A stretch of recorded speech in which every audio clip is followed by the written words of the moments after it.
2021. Yeah, I think so. I mean, even if they weren't, it's only prolonging the inevitable. It's simple as this. They use the round one pick one on this guy. So when you use that high of a pick, really, whenever you use a first round pick on a quarterback, you're using that pick on a guy who can walk in day one and can start. Now, a lot of people aren't going to go with that. And sometimes it's better to not let them start. But I'm just saying, when you use a first round pick on a quarterback, that is because he is capable of walking in and starting day one. And that's the way that Trevor Lawrence is. He's capable of coming in and starting. And even if they don't, let's say they do start Gardner Minshew for week one, it's only prolonging the inevitable. They're starting Trevor Lawrence. They're starting Trevor Lawrence week. Oh, no, for sure they are. But I'm just saying, even if they didn't and they started Gardner, it's only prolonging the inevitable.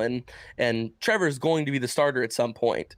Okay, so you are telling me they're only I get it. I mean, you're prolonging the inevitable of Trevor Lawrence starting and being this MVP, the savior of the Jacksonville Jaguars, and he's never lost. He's going to win a Super Bowl. He's going to win a championship at all three levels. I get it, but we also realize that Travis Etienne will at least miss at least 12 weeks of the 2021 season, if not all of it, with a broken foot, more or less what it comes down to. Like, I don't know the scientific doctor term, but it was basically a broken foot what it came down to. Yeah. And they drafted Travis Etienne to give him comfortable in the backfield. And now, who do the Jacksonville Jaguars have in the backfield? Are they going to go get like a Le'Veon Bell? No, I think they stick with who they got back there, the Illinois State running back, the former Redbird. That's going to be James Robinson. He had a great season last year. He was able to catch passes out of the backfield. So, he's not as versatile in that stance as Travis Etienne, right, but he can still do that. He runs the rock very well. He's a nice power back. So, no, I don't think they go get – I mean, they very well could to try and fill that passing back void, but I doubt they do that, honestly, because James Robinson already had the strong season last year. I personally, I thought it was a good move because, you always want your quarterback comfortable, but I personally was kind of surprised that they got Etienne at the fact of how great of a rookie year that James Robinson had. So I was surprised from the beginning they made that move. But once again, I understand, you want your quarterback comfortable and all that stuff. So I get why they did it. But no, I don't think that they would go in a different direction simply because of the great rookie year that Robinson had last year, where he showed that he can be a reliable 3-down running back and can carry the workload. I mean, we saw him getting 20 plus carries a game last year, and he was a top stat wise, fantasy football wise. I believe he was a top 10 running back in the league. So right. I mean, he's shown that he can he's shown that he can take the workload.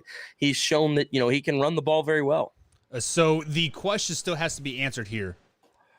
Is Trevor Lawrence good for the Jacksonville Jaguars in this 2021 NFL season? Well, it depends on how you look at good, because I don't think anybody comes in day one and makes this Jaguars team a Super Bowl winning team, no matter how great of a quarterback you are. And I think that goes for anybody. You could bring Patrick Mahomes in, and they're not going to win a Super Bowl this year. I could almost guarantee you that, except for Tom Brady. That's the only guy I think could walk in and win a Super Bowl anywhere. But other than that, no, I think it's very interesting because of the rookie quarterback.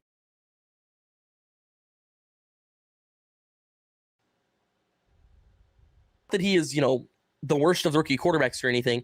But as of right now, the guy that I really didn't think I was going to say, I think Mac Jones looks the best of all the rookie quarterbacks so far, followed by Zach Wilson. Justin Fields looks really good. And then I'm going to say right there falls Trevor Lawrence's name. So part of that, yes, is because he's behind the Jaguars offensive line, which, it's not the greatest. He doesn't have some of the weapons that, say, Justin Fields will have in Allen Robinson. So I think good for in the long term, good for the Jaguars. Sure, I mean he's a great quarterback. He's established as a winner. He's a guy who can come in and win for you, and he's a guy who will do that in the long term. So I'm really excited to see what this guy can do in the upcoming future. But yeah, I mean I think for right now he's the best option I think that they had. But I think any quarterback that would have gone at the number one spot would have struggled right off the bat for Jacksonville, simply because it's Jacksonville. He doesn't have the weapons or the protections that some of these other quarterbacks do have. So you are right in in the sense that this is good for the Jacksonville Jaguars moving forward, because Trevor Lawrence is going to be a bust, and they're going to get the #1 overall pick again next year in the 2022 draft when the Man Hour is there, along with a Man Hour fan. If you are part of Man Hour Nation, simply head to youtube.com/Man Hour. Just click on the join button, and a $9.99 deal will get you entered into that Vegas trip. But with that being said, I mean, we saw it. Trevor Lawrence is not ready to play a NFL game. We saw him missing on passes. We saw him underthrowing people. We did not see him overthrowing anybody. So I kind of question his arm strength a tad bit.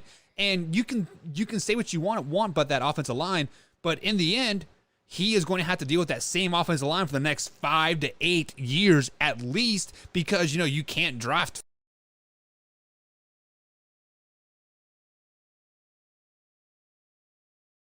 It's just the way it is. I'm not for sure what is going on with my computer.